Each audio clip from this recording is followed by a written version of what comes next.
अच्छा जी, तो 5 तारीख के बाद घर वापस मत आना, कौशिक महाराज के साथ वृंदावन चले जाना। ऐसी देवियों को सुरची कहता है। सुरची। अब निर्णय लीजिए, फैसला लीजिए कि हम दोनों में से कौन सी है। मुझे लगता है कि पांडाल परिसर में जितनी भी माताएं बैठी हैं, इनमें सुरची एक भी नहीं है, सब की सब सुनीति हैं, सब ध्रुव की माता है। अब मुस्कुरा क्यों रहे हैं? कोई सुरची है क्या? यदि कोई है भी तो ये कथा सुनकर के सुनीति बनने की आवश्यकता है। राजा दूसरे दिन आखेट के लिए गया, आज हिम्मत नहीं पड़ी और उन्हीं पांवों लौट करके राजा वन में पहुंचा। एक रात्रि माता सुनीति के पास में रुका है। 9-10 महीने के बाद माता सुनीति ने बड़े सुंदर बच्चे को जन्म दिया। संत लोग चल करके आए और उसी बच्चे का नाम है वो ध्रुव रख दिया। बोलिए श्री ध्रुव जी महाराज की। बालक का नाम ध्रुव रखा गया। ध्रुव का अर्थ होता है जो कभी समाप्त न होता हो, शाश्वत है, अविनाशी, ध्रुव है, अटल है, उसको ध्रुव कहते हैं।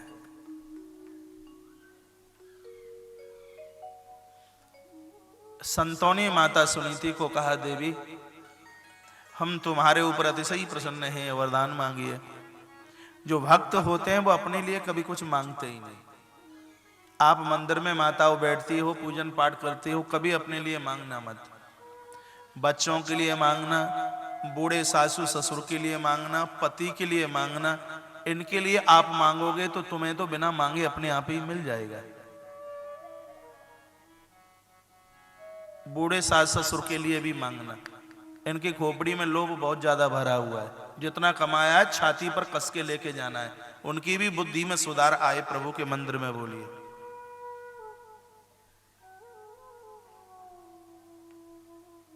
बहु सास ससुर बैठे हैं, बुरा तो नहीं लगा है? लग गया होगा।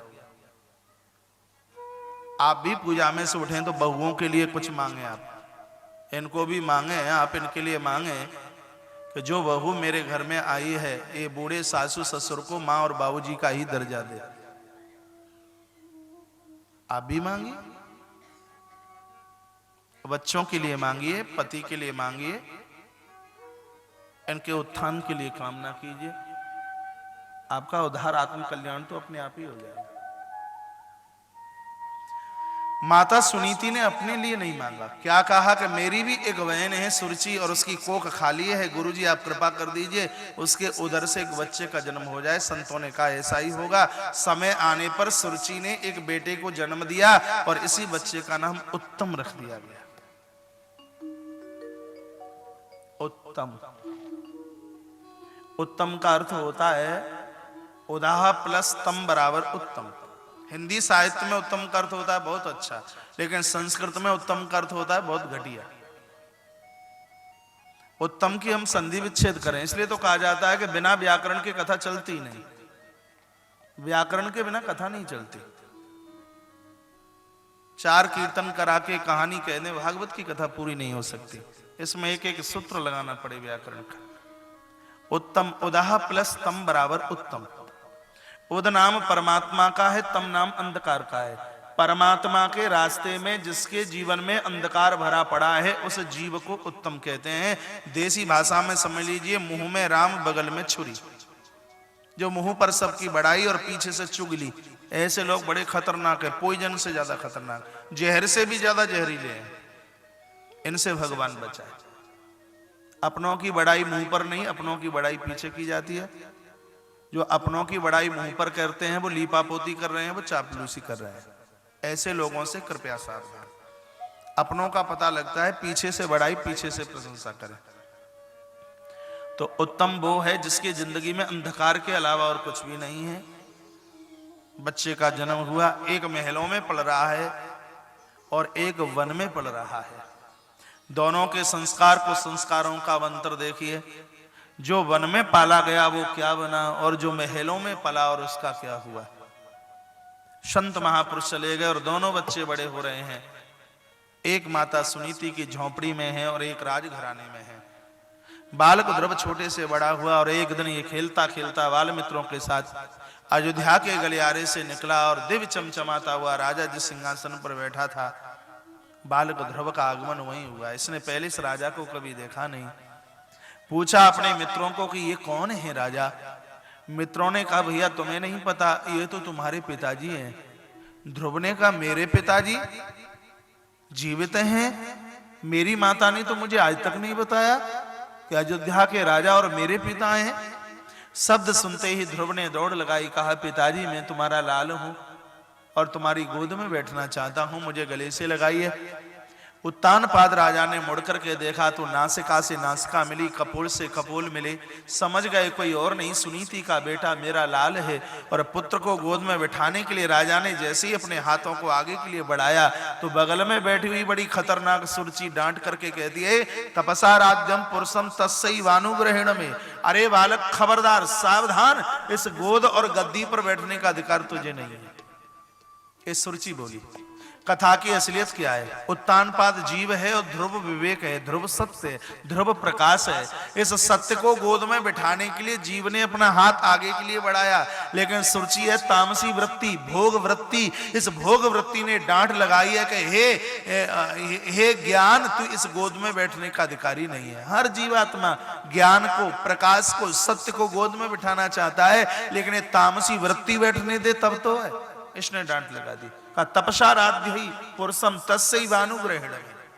पहले तू वन में जाकर के तप कर और नारायण प्रसन्न हो तो वरदान मांगना कि मेरा जन्म सुरुचि माता की गोद से हो। जब तू मेरे पेट से पैदा होगा तब कहीं से गद्दी पर बैठने का अधिकार तुझे मिलेगा। सुरुचि को लगता है कि भगवान का वैकुंठ मेरे ही पेट में बसा हुआ है। डांट लगा दी बच्चे को और ऐसी फटकार लगाई कि बेटा फुफुक फुफुक करके रो पड़ा। रोता हुआ बालक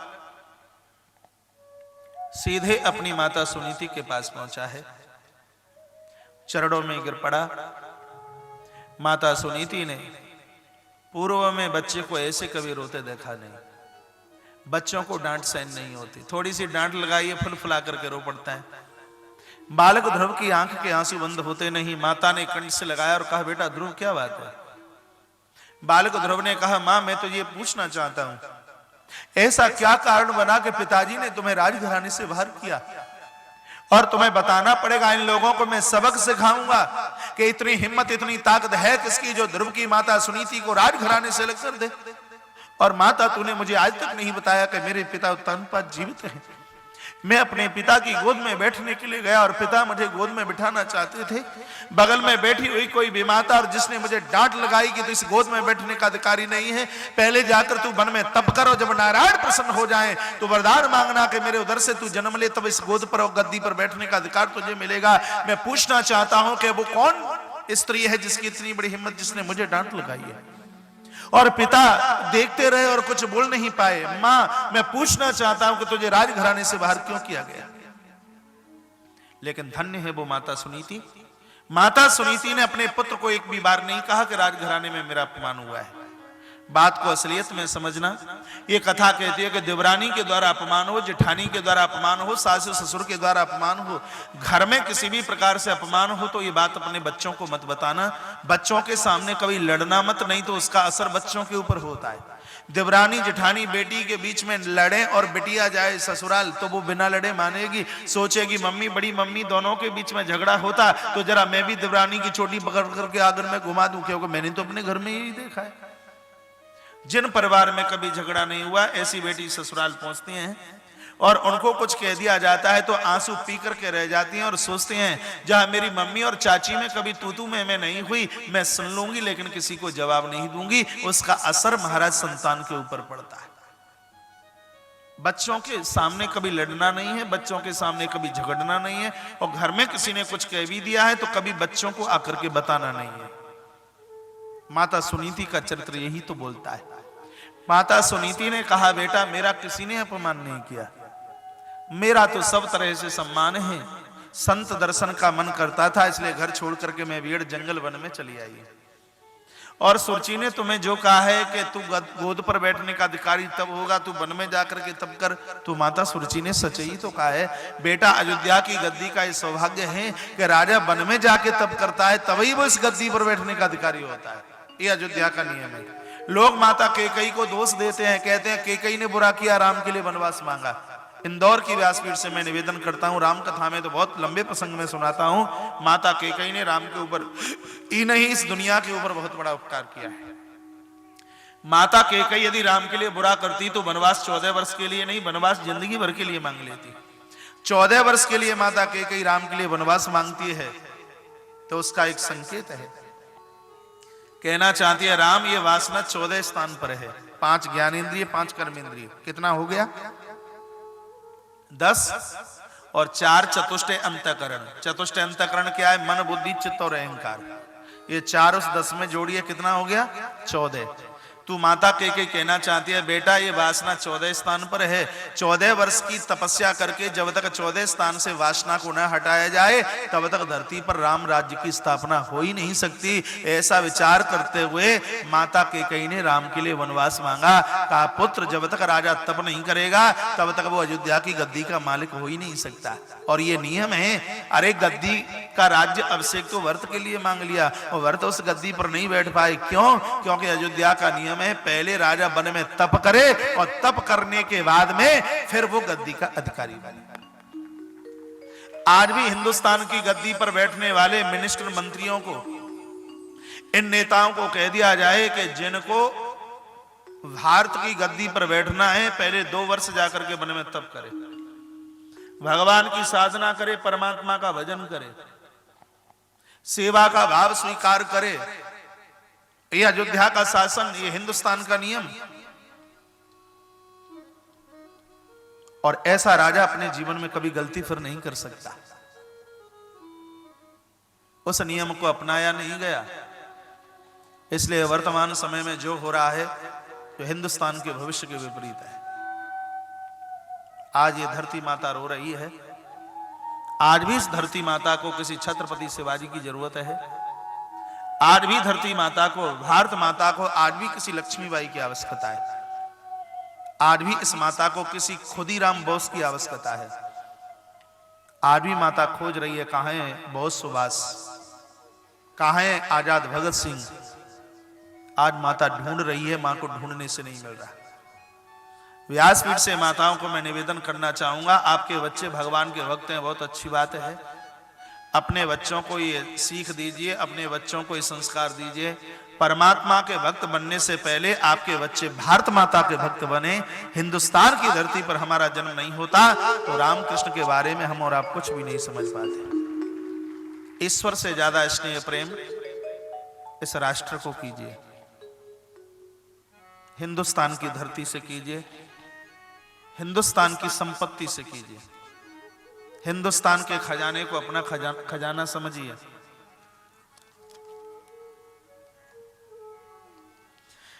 हमारे मध्य में श्री संतोष सिंह जी भदौरिया जी, थाना प्रभारी लशोड़िया इंदौर से चल करके आए मुख्य अतिथि के रूप में। व्यासपीठ उनका बहुत आदर करती है, बहुत मान बहुत सम्मान करती है। किधर बैठे हैं? आपका बहुत बहुत आदर है, आपका बहुत बहुत मान है, आपका बहुत बहुत सम्मान है। अपने बच्चों को राष्ट्रभक्त बनाइए। हमारे पुरखे अपना खून पसीना करके इस देश की आजादी के लिए लड़ लड़ के चले गए। ये हिंदुस्तान बाहर से आजाद हुआ लेकिन अभी अंदर से बिल्कुल कैद है और उस स्वतंत्रता की आज भी आवश्यकता है। भारत माता की धरती पर रह करके भारत माता का नाम लेना हमारे लिए गुनाह है। ये निश्चित रूप से हमारे लिए पतन के अलावा और कुछ कोई सूचक नहीं हो सकता। कहने के लिए बात तो बहुत है। मेरी व्यासपीठ कभी किसी राजनीतिक पॉइंट को यहां से नहीं बोलती। ये मेरी व्यासपीठ सदैव धर्म की नीति का वर्णन करती है और ये कहते हुए मुझे रोना आता है कि आज धर्म राजनीति को छोड़ करके चला गया। आज की राजनीति में धर्म नहीं रहा, आज धर्म में राजनीति चल करके आ गई। देश का उद्धार तब होगा जब धर्म में राजनीति नहीं, राजनीति में धर्म होना चाहिए। पहले की राजनीति में धर्म था और आज के धर्म में राजनीति है। इसलिए बहुत कुछ होते हुए हम परेशान हैं, हम दिक्कत में हैं। अपने पूर्वजों को, अपने पुरखों को याद कीजिए। इस देश के लिए हमारे पूर्वजों ने कितनी बड़ी कुर्बानी दी है और आज उस देश का कैसे शोषण हो रहा है। जो इस राष्ट्र के लिए बात करेगा हम उसके शुभचिंतक हैं, हम उसका ही चुनाव करेंगे। जो इस राष्ट्र का नहीं है, जो इस देश का नहीं है, देशद्रोही नहीं, महाराज चुनाव में हमारा पिता क्यों ना खड़ा हो, हम उसको भी वोट नहीं देंगे। यदि वो राष्ट्र हित के विपरीत कार्य करता है वो भी हमारा सगा नहीं हो सकता। जो भारत माता का है वो हमारा है, जो हिंदुस्तान का नहीं है वो कभी भी हमारा नहीं हो सकता। इस देश को बचाने के लिए आपको आगे चल करके आना पड़ेगा। आज देश दुविधा में है, आज देश खतरे में है। विदेश की धरती पर मैंने झांक झांक करके देखा। ये व्यासपीठ से मैं ये नहीं कहना चाह रहा कि मैंने पूरे देश का भ्रमण किया। इस व्यासपीठ से मैं ये कहना चाह रहा हूं, जब विदेश की धरती पर जापान की एक जगह है जिसका नाम है टोक्यो, मेरा परिचय दिया गया कि महाराज उस हिंदुस्तान से आए हैं जहां का गौ मांस हमारे देश के लिए चल करके आता है। जिस देश को विश्व गुरु और जिस देश को धर्म गुरु के नाम से जाना जाता है, और उस देश को इस नाम से जाना जाता है कि भारत का मांस हमारे लिए यहाँ के लिए आयात होता है, उस देश को इस हिसाब से जाना जाता है। जिस देश को स्वामी विवेकानंद जी के नाम से, स्वामी दयानंद के नाम से, जिस देश को मीरा और सबरी के नाम से, जिस देश को लक्ष्मीबाई के नाम से, जिस देश को रसखान रैदास रविदास के नाम से जाना जाता, और उस देश को आज कसाई खाने के नाम से जाना जा रहा है, ये हमारे लिए दुर्भाग्य की बात नहीं तो और क्या है। इस देश की संपत्ति को अपनी संपत्ति समझिए, इस देश की धरोहर को अपनी धरोहर समझिए। आज देश को आजाद हुए 63 से 65 साल हो गई, हमें क्या प्राप्त हुआ है? सड़कें बहुत बन गई होंगी, लेकिन सड़कों पर चलने वाले लोग इंसानियत के साथ में नहीं है। फैक्ट्रियां बहुत बन गई होंगी, लेकिन फैक्ट्रियों में काम करने वाले मजदूर संस्कारी नहीं। महाराज कॉलेज स्कूल बहुत बन गए होंगे, लेकिन उसमें पढ़ने वाले बच्चे संस्कारी नहीं। जिस फर्नीचर पर बैठ करके पढ़े और उसी को तोड़ ताड़ करके चले आए। महाराज गाड़ियां, रेलवे की गाड़ियां बहुत तैयार हो गई होंगी, लेकिन वहां कार्य करने वाले लोग संस्कारी नहीं होंगे। इस देश की संपत्ति को हम अपनी संपत्ति समझते कहां? रेल की डिब्बे में यात्रा करने वाला व्यक्ति सोचता है कि कुछ नहीं तो यहाँ का एक सीसाई खोल करके अपने घर के लिए लेकर के चले जाएं। अब आप विचार कीजिए, इस देश का विकास कैसे होगा? जब तक इस देश की संपत्ति को अपनी संपत्ति ना समझी जाए, जब तक इस देश के उत्थान को अपना उत्थान ना समझा जाए, तब तक महाराज मेरे हिंदुस्तान की नाक ऊंची नहीं हो सकती, तब तक मेरे हिंदुस्तान का महाराज भविष्य उतंगता की तरफ नहीं हो सकता। एक बार पुनः मेरा आगाज होगा, जैसे आप रामकृष्ण के पुजारी हैं, उससे पूर्व हम और आप भारत माता के पुजारी बने, तब मेरे इस देश की तरक्की, तब मेरे इस देश का उत्थान होगा। मेरे देश का एक महात्मा विदेश की धरती पर गया, जिनका नाम श्री राम तीर्थ जी। एकादशी का दिन था, रेल के डिब्बे में बैठे, विचार किया कहीं से कुछ फल खाने के लिए मिल जाता। स्टेशन पर उतरे, इधर उधर झांक करके आए, लेकिन खाने के लिए उनको कहीं फल नहीं मिला। अपने बर्थ में आकर मुंह सिकोड़ करके बैठ गए और सोचा, हमने सुना था कि जापान तो एक तरक्की करने वाले लोगों का देश है, ये काय का देश है जहां एकादशी के दिन खाने के लिए फल नहीं मिले। 10th क्लास में पढ़ने वाला एक 16-17 साल का बालक सामने बैठा हुआ था। उसने महात्मा की इस बात को सुना, अगले स्टेशन पर उतरा और कहीं से 2 किलो सेब खरीद कर लेके आ गया और सामने गुरुजी के हाथ में परोस दिए। कहा, गुरुदेव ये आप फलार कीजिए, सेब संभालिए। रामतीर्थ ने कहा, मैंने हर स्टेशन पर देखा, फल हमें नहीं मिले, तुम कहां से लेके आ गए? उस 10th क्लास में पढ़ने वाला बालक बोला है, कहा, गुरुजी हिंदुस्तान नहीं जापान है, वहां स्टेशन पर सामान मिलता है, बाजार में सामान मिलता है, मैं सेब खरीद कर लाया हूं, आप स्वीकार कीजिए। महात्मा जी ने एक 10 की नोट निकालकर उसके हाथ में दिए, कहा, ये इसकी आप कीमत ले लीजिए। बच्चे ने कहा, गुरुदेव आप संत हैं, आपसे कुछ भी मैं नहीं लेता, आप सेब फल स्वीकार कीजिए। कहा, बेटा यदि तू पैसा नहीं लेगा तो हम तेरे फल भी स्वीकार नहीं करेंगे। 10th क्लास में पढ़ने वाला जापान का वो विद्यार्थी रो पड़ा और कहा, गुरुदेव यदि तुम फलों की कीमत चुकाना चाहते हो तो इन फलों की कीमत इतनी सी है, और उसको चुका करके जाना कि जब तुम हिंदुस्तान पहुंचे तो हिंदुस्तान की धरती पर जाकर के ये मत कहना कि जापान जैसी जगह पर मुझे खाने के लिए फल नहीं मिले। यदि तुमने ऐसा कह दिया तो मेरे देश की बदनामी हो जाएगी, और मैं अपने देश की बदनामी नहीं चाहता। ये आप बोलना मत, बस फल की यही कीमत है। जिस देश का 10वीं क्लास में पढ़ने वाला बालक अपने देश के लिए ऐसी उत्थान भरी बात बोलता हो, उस देश का विकास क्यों नहीं होगा? हम तो जिस देश में रहते हैं और उसी देश की बदनामी करते हैं। एक बार प्रदेश घूम करके आ जाए तो कहते हैं कि भगोड़ों का देश हिंदुस्तान है, नंगे भूखे भिखारियों का देश हिंदुस्तान है। मैंने लोगों को मुंह से बोलते हुए देखा है। आप अपनी माँ की बेइज्जती अपने मुंह से करें तो ये बढ़िया बात नहीं है। इस देश का उत्थान, इस देश का भविष्य हमारे और आपके हाथ में है। सिर्फ माइक से भारत माता की जय बोल करके काम नहीं चलेगा। इस भारत माता के लिए, कुछ इसके दुखड़े के लिए हमें एहसास करना चाहिए। बोलिए भारत माता की, बांके बिहारी लाल की, कृष्ण कन्हैया लाल की जय। जय श्री राधे। जय जय श्री राधे जय जय श्री राधे प्रसंग में वहीं लौट करके आइए। कथा कहां चल रही थी? कथा चल रही थी अयोध्या का यह नियम है कि राजा पहले वन में जाके तप करे और उसके बाद में गद्दी को स्वीकार करे। बेटा माता सुरुचि ने ठीक कहा है, इसलिए वन में जाओ तप करो। 3 माताएं ऐसी हैं जो भुलाने के लायक नहीं है। एक है लक्ष्मण की मां सुमित्रा, एक है माता मदालसा और एक ये श्रीमद् भागवत की माता है सुनीति, जो अपने पुत्र को भगवान का भक्त बनाने की कोशिश कर रही है। माताओं, आपने अपने पुत्रों को डॉक्टर, इंजीनियर, कलेक्टर बनाया, आपने कुछ भी नहीं बनाया।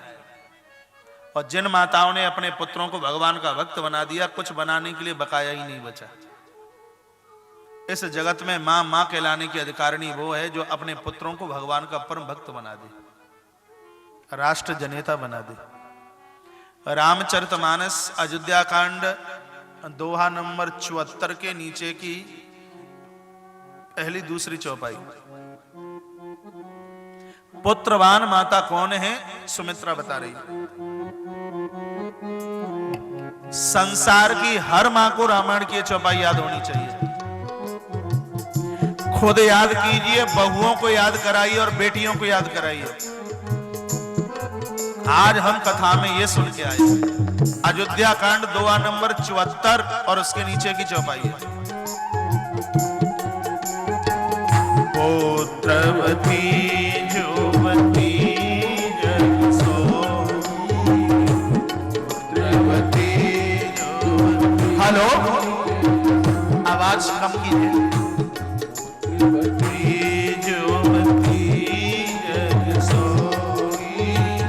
रघुवर भगत जस सुत होई, पुत्रवती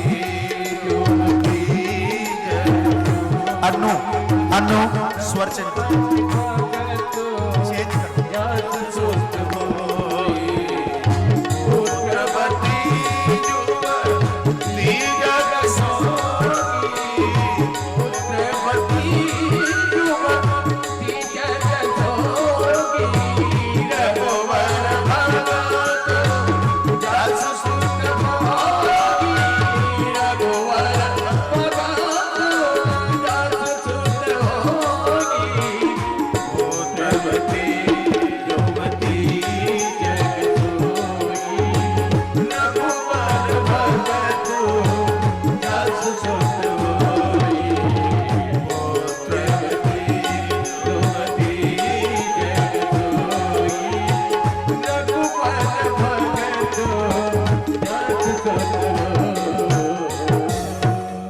गोस्वामी जी ने लिखा, मैंने अपना माइक कम करने को नहीं कहा।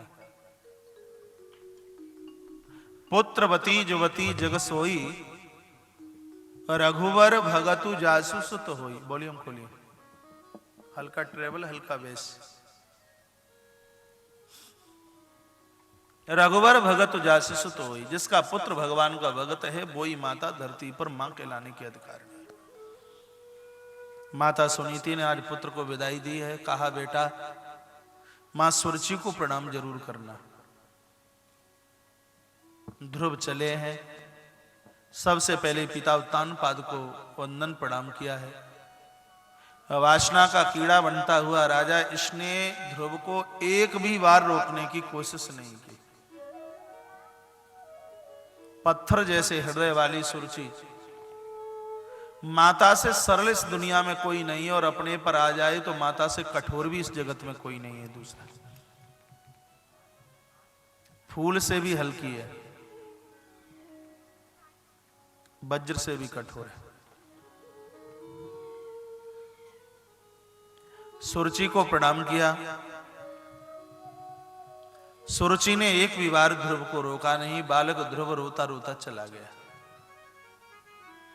माता सुनीति ने चलते समय और बोल दिया, कहा, बेटा रास्ते में संत मिले तो प्रणाम करना मत भूलना, क्योंकि संतों का सीधा संबंध भगवंत से होता है। संत की कृपा हो जाएगी तो पुत्र भगवत दर्शन करने में तुझे देर नहीं लगेगी। रास्ते में श्री देवर्षि नारद जी से मुलाकात हो गई है। नारद के चरणों में ध्रुव ने प्रणाम किया। गुरुजी ने ध्रुव को उठाया, कंठ से लगा लिया। कहा पुत्र कहां जा रहे हो? कहा भगवत आराधना करने के लिए। क्यों? माता सुरुचि ने अपमान किया है। ईश्वर को प्राप्त करके ही रहूंगा। व्यक्ति को बात लगनी चाहिए। जिसको बात नहीं लगी क्या है? पूरी रामायण बात के ऊपर लिख गई है। कहा मुझे बात लगी है। मां को तब बात करूंगा जब पहले मुझे भगवान मिले। इसलिए गुरुजी कोई मंत्र मुझे दे दीजिए जिससे मुझे भगवत दर्शन हो जाए। गुरुदेव ने बड़ा सुंदर सा मंत्र दिया और वो मंत्र है ओम नमो भगवते वासुदेवाय।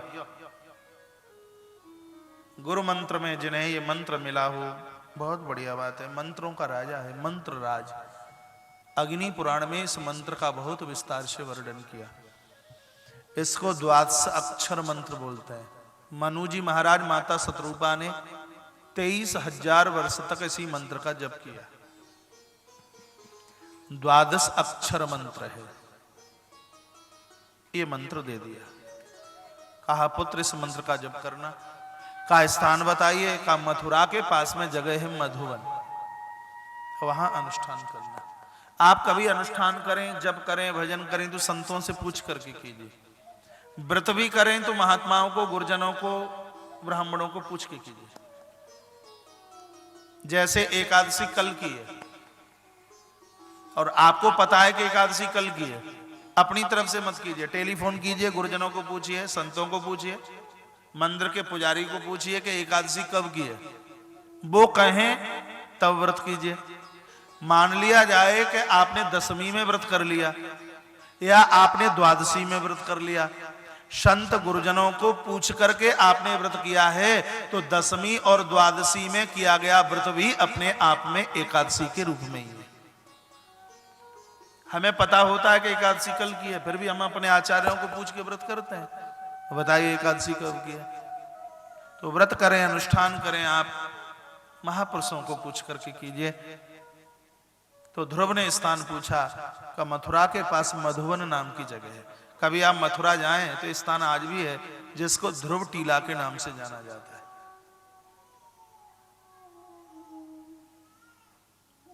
अक्षय नवमी कार्तिक के महीने में पूरे ब्रज की मथुरा के साथ परिक्रमा लगाई जाती है। उस परिक्रमा में ये स्थान भी पड़ता है, ध्रुव टीला। बड़ी सुंदर जगह है। यमुना का पावन किनारा। श्री ध्रुव जी महाराज उस स्थान पर चल करके आए हैं। आचमन किया यमुना का। त्रात्रांते कपित्थ वज्रासन। पहले महीने में 3-3 दिन छोड़कर कपित्थ और बेर लिए। बड़ी सुंदर कथा है। आप भाव से सुनेंगे तो कथा में जरूर आनंद आएगा। बच्चों को ही खिलाने में मत लगे रहिए। इन बच्चों को बैठाइए नहीं, इनको नजर लग जाएगी। ए बिटिया, बिटिया बेटा, इसको बैठा दिए। कहां इसकी मम्मी? कोई नहीं है? फिर हम वृंदावन ले जाएंगे 5 तारीख को।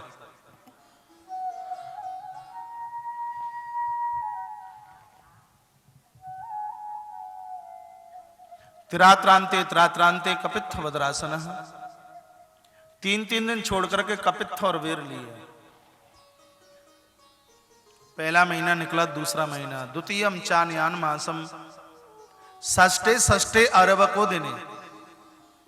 माता उधर देखिए, आगे देखिए। इतना बुरा नहीं हूं, देखने लायक ना हूं। आगे देखिए।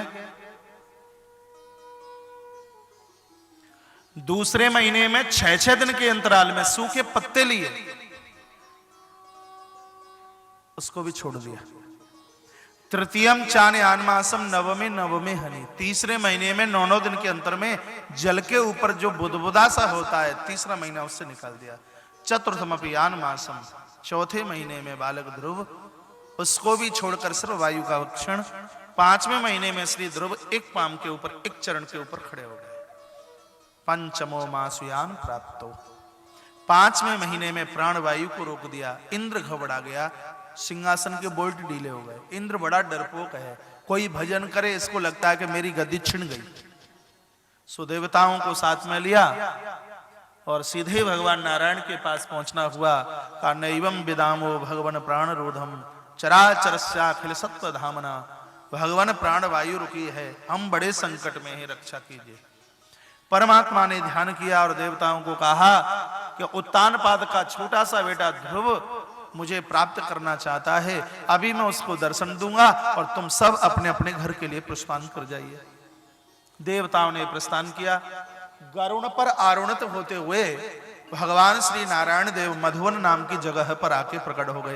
बोले नारायण देव भगवान की। आंतरिक भाव से ध्रुव को भगवान ने दर्शन दिए, लेकिन ध्रुव अपने आंख खोलने को तैयार नहीं। तब भगवान ने अंदर से अपनी छवि को खींचकर चतुर्भुज रूप से ध्रुव के सामने भगवान आके खड़े हुए। ध्रुव को लगा मेरे प्रभु कहाँ है, भगवान कहाँ है। जैसे आंख खोलिए तो नील सरोरह नील मणि नील नीलधर श्याम नीलांबर महाराज, नीला नीला जिनका वर्ण है, चतुर्भुज रूप धारण किए हुए भगवान आंख के सामने खड़े हुए थे। चौकन्ने होकर एक लकुटी की तरह ध्रुव भगवान के चरणों में शरणापन्न हो गए। महाराज लंबे होकर चरणों में लेट गए। श्रीमद् भागवत में लिखा है कि ध्रुव लकुटी की तरह गिरे। लकुटी मीन्स लाठी, लाठी की तरह ध्रुव भगवान के चरणों में गिरे। अब लाठी की तरह क्यों गिरे, उपमा कुछ और दे दी जाती। इसके ऊपर मेरा शोध है, निजी, मेरा खुद का, अच्छा लगे देख लेना। लाठी की उपमा क्यों दी गई, इसलिए किसी दीवार के सहारे कोई लाठी रखी हो और वो नीचे गिर जाए। जय हो, जय जय।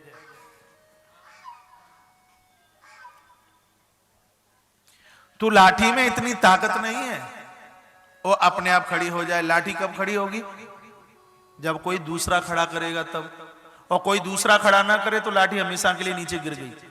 उसी प्रकार से आज ध्रुव जी भी इतने भाव विभोर हैं। लाठी की उपमा इसलिए दी गई है कि अब परमात्मा खड़ा करें तो ही ध्रुव खड़े हो सकते हैं, नहीं तो हमेशा के लिए ध्रुव भगवान के चरणों में गिर गए।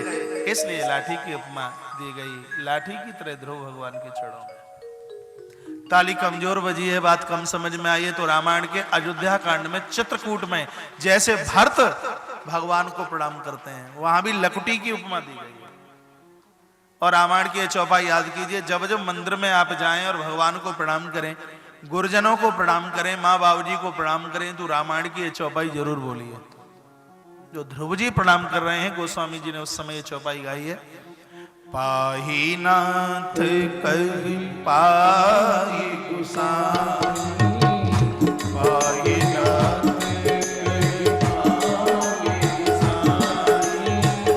भूतल भरे उठ की नाई, पाही नाथ कहि पाही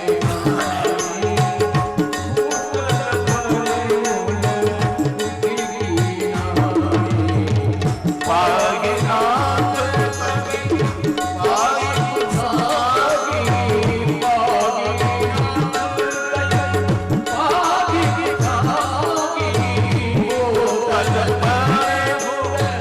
उठ की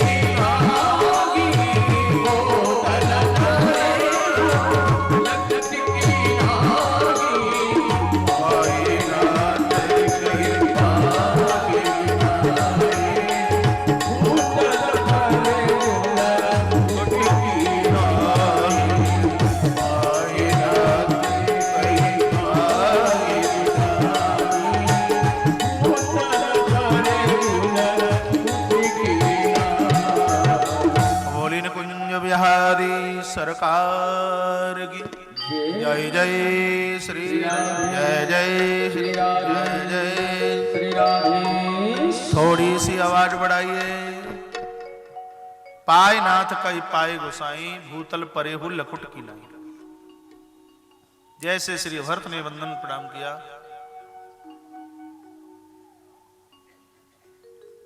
उसी प्रकार से आज श्री ध्रुव जी महाराज ने भगवान की चरणों में वंदन किया है, प्रणाम किया है।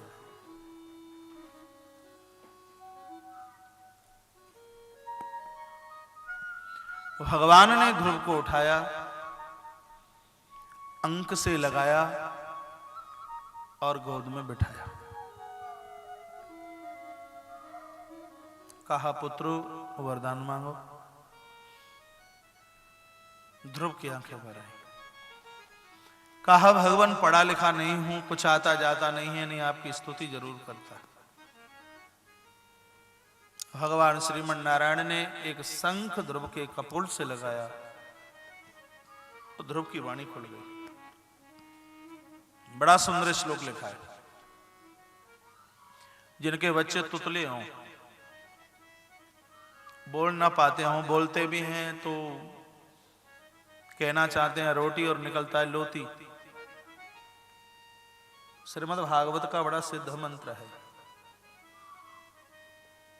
बड़ा अच्छा लग रहा है हमारे मध्य में। मध्य प्रदेश सरकार की सुंदरता, दैदीप्यमान नक्षत्र, मध्य प्रदेश सरकार के कैबिनेट मंत्री श्री गौरी शंकर बिसेन जी, माता श्रीमती रेखा देवी बिसेन का आगमन हुआ है। जोरदार तालियों के साथ में आप मान करें, आप सम्मान करें। 3 दिन से मैं इतना खुश हो रहा हूं, मैं इतना प्रसन्न हो रहा हूं। मुझे बोला जा रहा है, लोग बोलते हैं महाराज जी ये बताइए बालाघाट में लोग कितने थे। टेलीविजन पर देखते हैं तो भीड़ ही भीड़ नजर आती। इतना तो हमने उज्जैन के कुंभ में भी इतनी भीड़ नहीं देखी। 3 दिन से लोग बराबर बोल रहे हैं। इतना बढ़िया आयोजन लगा और हम ना जा पाए तो हम पछता रहे हैं। ऐसे विराट महाकुंभ के परम संयोजक भाव श्री गौरी शंकर जी बिसेन और मध्य प्रदेश सरकार का ये सौभाग्य है, इनकी सरकार में इतना ईमानदार नेता और ईमानदार मंत्री है।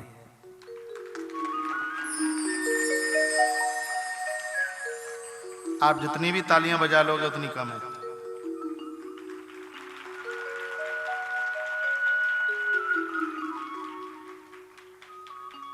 भाव के साथ में श्री निर्जन सिंह जी गुड्डू जी जो मंत्री जी के साथ में पधारे हुए हैं। व्यासपीठ उनका बहुत आदर करती है, बहुत मान बहुत सम्मान करती है।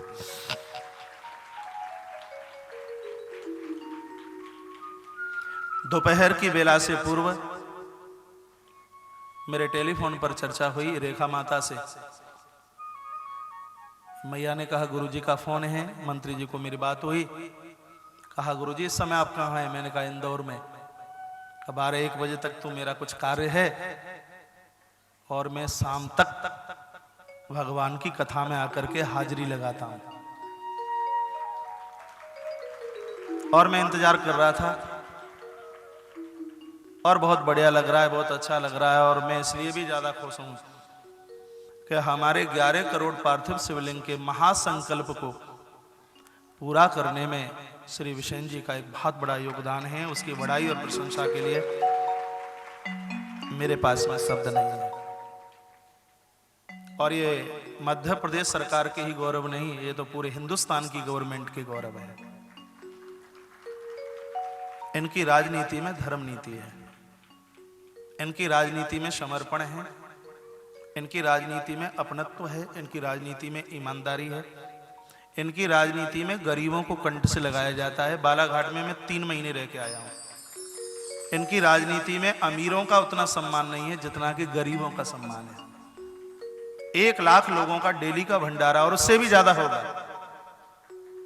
गरीब लोगों को कैसे बैठा करके अपने हाथों से परोसना, अपने हाथों से जमाना, एक एक घर में जाना। और वर्तमान समय में ये बातें मुंह से बोली जा सकती हैं, देखी नहीं जा सकती।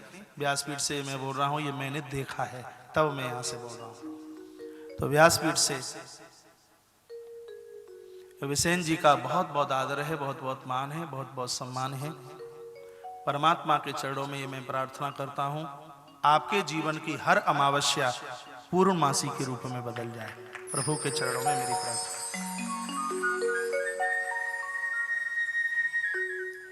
बोली बांके बिहारी लाल की, कृष्ण कन्हैया लाल की, जय जय श्री राधे, जय जय श्री, जय जय श्री राधे।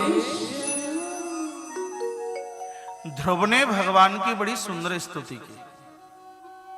स्तुति का मतलब ये नहीं है कि आप कीर्तन कर लें श्री कृष्ण गोविंद हरे मुरारे हे नाथ नारायण वासुदेवा, के गोविंद मेरो है, गोपाल मेरो है, श्री राधा रमण बांके बिहारी लाल मेरो है।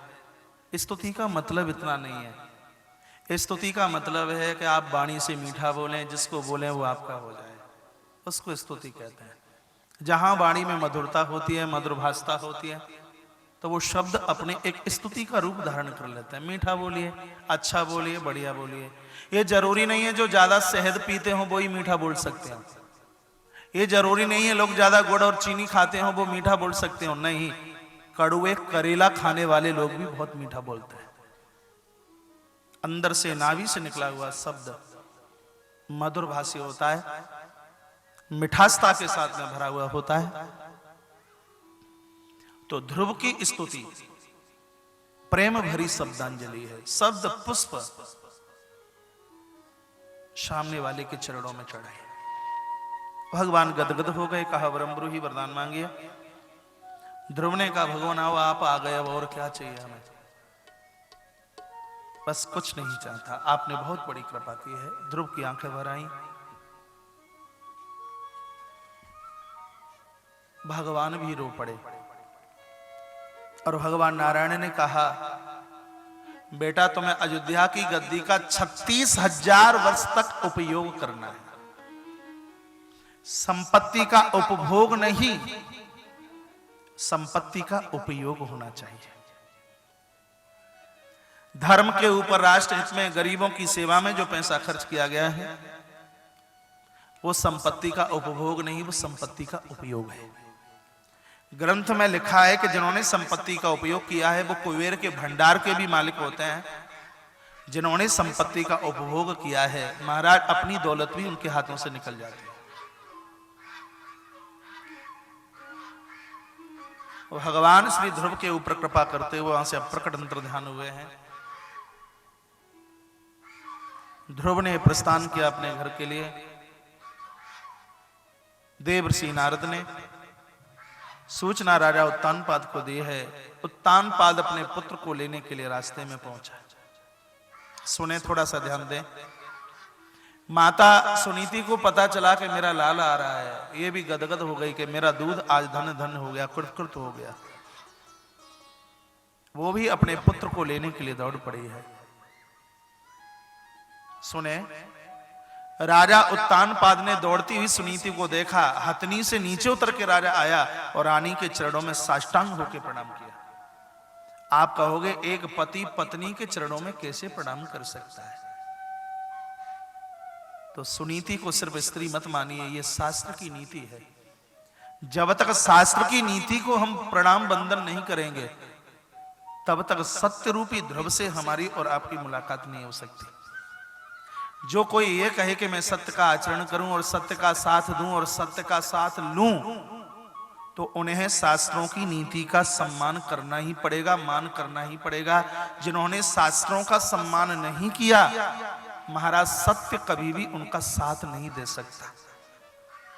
और आपके चरणों में ये मेरी प्रार्थना होगी, लक्ष्मी जीवन में से जाए चले जाने देना, नारायण जिंदगी में से जाए चले जाने देना, यश जीवन में से जाए चले जाने देना, सम्मान जीवन में से जाए चले जाने देना, लेकिन जीवन में से कभी सत्य को मत जाने देना। जहां सत्य है वहीं ये सब चीजें हैं। श्रीमद् देवी भागवत में बड़ी सुंदर कथा आती है। विश्वामित्र ने जब राजा हरिश्चंद्र की परीक्षा ली तो दरिद्र को महाराज इस राजधानी में भेज दिया। दरिद्र नारायण आया। रात का समय था, हरिश्चंद्र राजा सो रहे थे, तो सामने से देखा एक स्त्री दिव्य चमचमाती हुई सामने से जा रही है। हरिश्चंद्र खड़े हुए और कहा मां तुम कौन हो? इसने कहा मैं लक्ष्मी हूं, तुमने अपने यहां दरिद्र को रख लिया है, इसलिए हम तुम्हारी सत्ता में नहीं रहेंगे, हम छोड़ के जा रहे हैं। हरिश्चंद्र ने कहा चले जाइए। थोड़ी देर के बाद में नारायण निकल करके चले गए। पूछा कौन हो? नारायण देव हूं, जहां लक्ष्मी नहीं मैं कैसे रुकूंगा? कहा चले जाइए कोई बात नहीं। उसके तत्पश्चात यश सामने से आया, कौन हो? मैं यश हूं, ये छोड़ के चले गए, हम भी जा रहे हैं। कहा चले जाइए। और महाराज ये सब चले गए। उसके तत्पश्चात सबके बाद में फिर एक दिव्य चमचमाता हुआ महापुरुष निकलता हुआ जा रहा है। हरिश्चंद्र खड़े हो गए और हाथ जोड़ करके चरणों में कहा आप कौन है? कहा मैं सत्यदेव हूं। राजन, जहां लक्ष्मी नहीं, नारायण नहीं, यश सम्मान नहीं, तो वहां मैं कैसे रुक सकता हूं? इसलिए मैं भी तुम्हें छोड़ के जा रहा हूं। चरणों में गिर पड़े राजा हरिश्चंद्र और कहा कि हे प्रभु, आपके लिए मैंने लक्ष्मी को छोड़ा, आपके लिए मैंने नारायण को छोड़ा, और आपके ही लिए मैंने मान सम्मान यश को छोड़ा। ये सब चले गए तो मुझे चिंता की बात नहीं, मैंने सदैव सत्य का अनुसरण किया है। यदि आप मुझे छोड़ करके चले गए तो मेरी कोई जिंदगी नहीं है। सत्यदेव ने कहा कि तुम्हारी छाया तुम्हें छोड़ सकती है, लेकिन राजन मैं तुम्हें नहीं छोड़ सकता। और जैसे ही सत्य घर में रुके तो जो पूर्व में छोड़ करके गए थे वो सब वापस आ गए। और लक्ष्मी नारायण ने कहा कि जहां सत्य है वहीं हम हैं। जीवन में सब छूट जाए, लेकिन जिंदगी में से कभी सत्य को मत छोड़ना। सत्य वहां टिकता है जहां हमने शास्त्रों की बातों को माना है। शास्त्रों में जो लिखा है उसका मान कीजिए, शास्त्रों में जो लिखा है उसका सम्मान कीजिए। तो सुनीति क्या है? सुनीति है शास्त्रों की नीति। और आप कहें कि स्त्री को प्रणाम कर लिया तो इसमें भी कोई गुनाह नहीं किया। क्यों? जब जीव सत्य की तरफ चलता है तब उसको स्त्री में भी शक्ति का दर्शन होता है। और ये बात प्रमाणित हुई है। हिंदुस्तान की धरती पर एक बहुत बड़े संत हुए, ऐसा इतिहास दोबारा से किसी महात्मा का लिखा नहीं जा सकता। बंगाल की माटी पर जन्म लेने वाले वो महात्मा हैं स्वामी विवेकानंद जी महाराज के गुरु जी परमहंस रामकृष्ण। ये उस साधु की बात कर रहा हूं विवाह के समय पर जिनकी उम्र 23 वर्ष और इनकी पत्नी शारदा की उम्र 6 साल की थी। दुनिया में ऐसी घटना ना तो उससे पहले कभी घटी और ना शायद आगे घटेगी। राम जी के विवाह पर भी राम जी की उम्र 18 साल और माता भगवती जानकी की उम्र उस समय 9 वर्ष की थी। लेकिन यहां परमहंस रामकृष्ण की उम्र 23 साल की और माता शारदा की उम्र 6 वर्ष की थी विवाह के समय पर। जिस समय माता शारदा की उम्र 16 वर्ष की हुई, नवरात्रा का समय था, परमहंस रामकृष्ण सिद्धि कुंज का स्तोत्र का पाठ कर रहे थे। माता शारदा सामने से एक गिलास दूध लेकर के आई और कहा, प्रभु देखिए 11 बज गए, अभी तक आपने कुछ लिया नहीं, कम से कम एक गिलास दूध तो पी लेते। परमहंस रो पड़े और कहा, मेरी मां, तू मेरे लिए इतना सोचती है और मैं तेरे लिए कुछ भी नहीं कर पाता। मां किसको कह रहे हैं? अपनी पत्नी शारदा को। शारदा ने कहा, तुम्हें क्या हो गया? मुझे पहचानिए, मेरे साथ तुम्हारी 7 भामर पड़ी हैं, मैं तुम्हारी पत्नी हूं। ये बात तो परमहंस ने सुनी ही नहीं। परमहंस ने कहा, माता आज अष्टमी है, तेरे चरण धोकर के मैं चरणोदक लेना चाहता हूं। और आसन छोड़ा परमहंस रामकृष्ण ने और शारदा के पीछे भाग पड़े। आगे शारदा और पीछे महात्मा। लोगों ने देखा कि फक्कड़ साधु सन्यासी को आज हो क्या गया, पत्नी के पीछे भाग रहा है। और जैसे ही अपनी पत्नी शारदा के चरणों में परमहंस गिरे तो माता शारदा में से जगदम्बा भगवती काली प्रकट हो गई। महाराज, कलकत्ता में एक काली उसी समय प्रकट हुई। आज भी उस स्थान को काली घाट के नाम से जाना जाता है। और ये बात सिद्ध हुई है कि जब ये जीवात्मा अध्यात्म की तरफ चलता है तब पति में परमात्मा और पत्नी में महाशक्ति का दर्शन होता है। तो आज राजा सत्य की तरफ जा रहा था तो रानी सुनीति इसको पति के रूप में नहीं, रानी सुनीति इन्हें शक्ति के रूप में दर्शित हुई। इसलिए चरणों में साष्टांग होकर के वंदन किया है, प्रणाम किया है। इतने में बालक ध्रुव सामने से चल करके आ गए हैं और बालक ध्रुव ने सबसे पहले माता सुरुचि के चरणों में वंदन प्रणाम किया, फिर सुनीति और फिर राजा के चरणों में प्रणाम किया है। रानी सुरुचि नीचे की तरफ झुक गई और रानी सुरुचि बोल नहीं पाई लज्जावश। तब श्री ध्रुव ने कहा, माता भगवान जो कुछ करता है वो बढ़िया करता है। आप अपनी निजी डायरी में ये सूत्र जरूर लिख के जाना, अपने घर की मुख्य देहली के ऊपर दरवाजे पर लिख दीजिए, राम करे सो ठीक, कृष्ण करे सो ठीक। आज के प्रवचन का आरंभ यही से हुआ है। परमात्मा जो कुछ कर रहा है बिल्कुल बढ़िया कर रहा है। किसी व्यक्ति का एक्सीडेंट हुआ, मैथिली शरण गुप्त का, हरिद्वार में एक सन्यासी महात्मा से मिले। आप तो कहते थे कि भगवान बढ़िया करता है, अच्छा करता है, और मेरी टांग टूट गई। महात्मा जी ने कहा तुम्हें तो मरना था, एक्सीडेंट के ऊपर ही ये अलफ ऊपर से चली गई, भगवान ने बहुत अच्छा किया है। अब किसी काम के नहीं रहे, चारपाई पर पड़े हैं। उस समय इन्होंने कविता लिखना शुरू किया और तत्पश्चात आने वाले समय में एक बहुत बड़े राष्ट्र कवि हुए और फिर संत के चरणों में जाकर के गिरे और कहा, गुरुजी आपने सच कहा था, ईश्वर बिल्कुल बढ़ियाई करता। यदि मेरा एक्सीडेंट नहीं होता मैं कविता नहीं लिखता, और मैं कविता नहीं लिखता तो मैं बहुत बड़ा कवि नहीं बनता। ये एक्सीडेंट मेरा हुआ, ये भी भगवान ने बहुत अच्छा किया। परमात्मा की लीला में किसी भी प्रकार का संदेह मत समझिए। ताली कमजोर बजी है इसका मतलब है बात समझ में नहीं आई। एक बार बादशाह अकबर और बीरबल दोनों वन के लिए गए। अकबर ने अपना बाण घिसा तो उंगली कट गई। बीरबल को कहा कि ये मेरी उंगली कटी। बीरबल ने कहा परमात्मा ने बहुत अच्छा किया है, आपकी उंगली कटी। तो राजा को तो इतना बुरा लगा, उंगली मेरी कटी और नमक तूने छिड़का। सो पकड़ लिया और ले जाकर के कारागृह में बंद कर दिया और कहा अब बता कैसी रही। तो बीरबल ने कहा आपने कारागृह में डाला, ये भी परमात्मा ने अच्छा किया। राम करे सो ठीक, कृष्ण करे सो ठीक। एक दिन राजा बादशाह अपने मंत्रिमंडल के साथ में वन के लिए गया। बड़ी जोर से तूफान, बड़ी जोर से आंधी बयार, वर्षा होने लगी। तो सैनिक तो छोड़ छाड़ करके चले गए। और उस समय डकैतों के सरदार ने मां के चरणों में मनौती मनाई कि बेटा हो जाए तो नरबली चढ़ाऊंगा। तो वन में कोई और तो मिला नहीं महाराज, वो बादशाह अकबर मिल गए। सो ले जाकर मां के दरबार में खड़ा कर दिया नरबली चढ़ाने के लिए। सो वो तांत्रिकों का गुरु बैठा हुआ था, उसने कहा एक बार ऊपर से नीचे तक देखिए कहीं बलि अंग से भंग तो नहीं है। सो ऊपर से नीचे तक देखा, सो एक उंगली के ऊपर मल्लम पट्टी हो रही थी। सो गुरु ने कहा कि मर जाओगे सबके सब, एक खंडित बलि यदि चढ़ा दी तो जल्दी छोड़िए इसको। महाराज बीरबल की वो बात अब राजा को याद आई है कि उंगली नहीं कटी होती तो आज हमें जिंदे को मार दिया जाता। भगवान जो कुछ करता है वो बढ़िया करता है। तो सीधे कारागृह में पहुंचे और बीरबल से माफी मांगी। कहा बीरबल तुमने सच कहा था, ईश्वर जो कुछ करता है बढ़िया करता है। मेरी उंगली कटी थी इसलिए जान बच गई, उस दिन उंगली नहीं कटी होती तो आज मां के दरबार में मेरी नरबली चढ़ा दी जाती। लेकिन मैंने गलती की, तुमको कारागृह में डाला, इसलिए आप हमें माफ कर दीजिए। तो बीरबल ने कहा मैंने उस समय भी तो यही बात कही थी कि कारागृह में तुमने मुझे डाला, ये भी परमात्मा ने अच्छा ही किया। क्योंकि राजन 24 घंटे में से 20-22 घंटे तो मैं तुम्हारे साथ में रहता। वो सैनिक तो तुम्हें छोड़ करके चले आए, मैं तो तुम्हें छोड़ करके आने वाला नहीं था। तुम्हारी उंगली कटी थी इसलिए तुम बच गए, और मैं तुम्हारे संग में होता तो तुम्हारी जगह पर बलि हमारी चढ़ा दी जाती। इसलिए हमें कारागृह में डाला, तो ये भी परमात्मा ने बहुत अच्छा किया।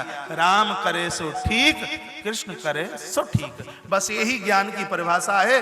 भगवान जो कुछ कर रहा है बिल्कुल बढ़िया कर रहा है। ये बात समझ में आ जाए तो भागवत की कथा हमारे मस्तिष्क में आकर के बैठ गई। बात समझ में आई है कि कैसेट बज रही है? आई है? परमात्मा जो कुछ कर रहा है वो बढ़िया कर रहा है, बात भेजे में बैठनी चाहिए। तो श्री ध्रुव जी महाराज ने कहा मां यदि तू ऐसे शब्द मुझे नहीं बोलती होती, घर छोड़ के नहीं जाता, और घर छोड़ करके नहीं जाता तो इतनी अल्प आयु में मुझे भगवत दर्शन नहीं होता, ईश्वर का दर्शन नहीं होता। तत्पश्चात देवर्षि नारद चल करके आ गए हैं। ध्रुव जी महाराज ने चरणों में साष्टांग वंदन प्रणाम किया है। मेरे और आपके सबके गुरु भगवान हैं, परमात्मा हैं, सुखदेव मुनि हैं।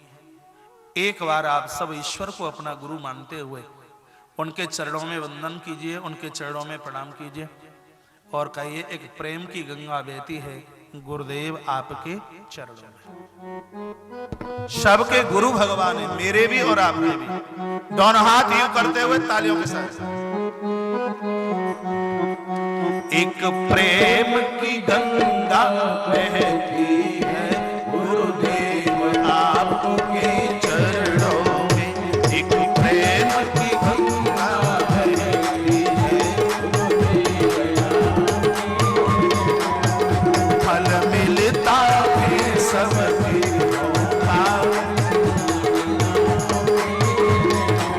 राधे।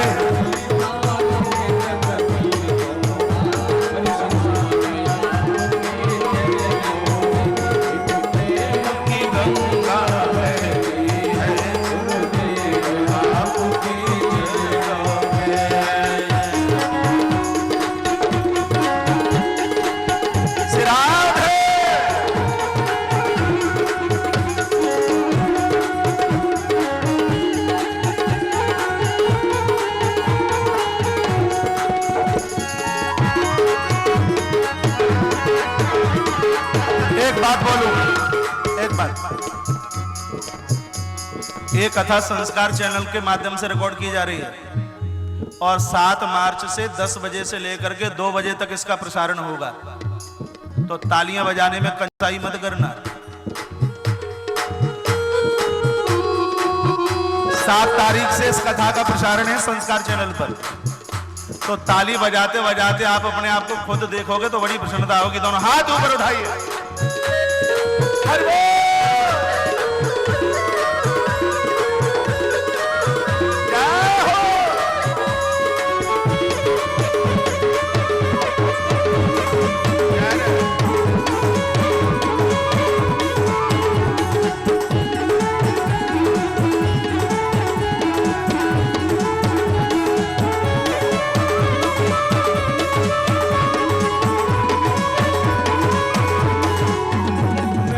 जन्म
भाऊ कुछ दिक्कत हो रही हो, सोफे पे बैठ जाइए, 6 बजे तक बैठना पड़ेगा, अभी 45 मिनट और है, आप आराम से सोफे पे बैठ जाइए, माता आ जाइए, कोई दिक्कत नहीं, बैठ जाइए, जाना तो नहीं है बीच में।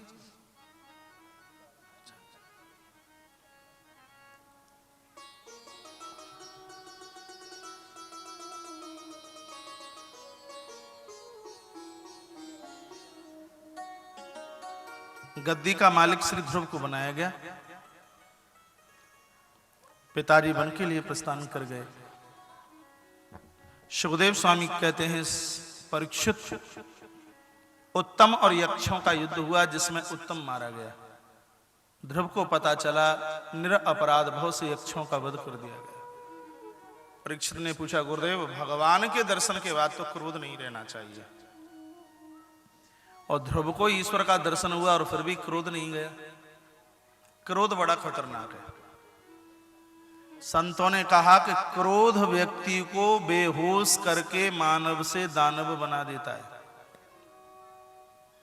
श्री डोंगरे जी महाराज अपने प्रवचन में कहा करते थे कि एक बार के क्रोध करने से 90 दिन की तपस्या समाप्त हो जाती है। जीव का स्वभाव क्रोध नहीं, जीव का स्वभाव पानी की तरह ठंडक होना चाहिए। आप गर्म पानी करके रख दीजिए, 24 घंटे वो गर्म नहीं रह सकता, उसको ठंडा रहना होना पड़ेगा, क्योंकि उसका स्वभाव गर्म नहीं है। इसलिए तबला बजाने वाले लोग 4 घंटे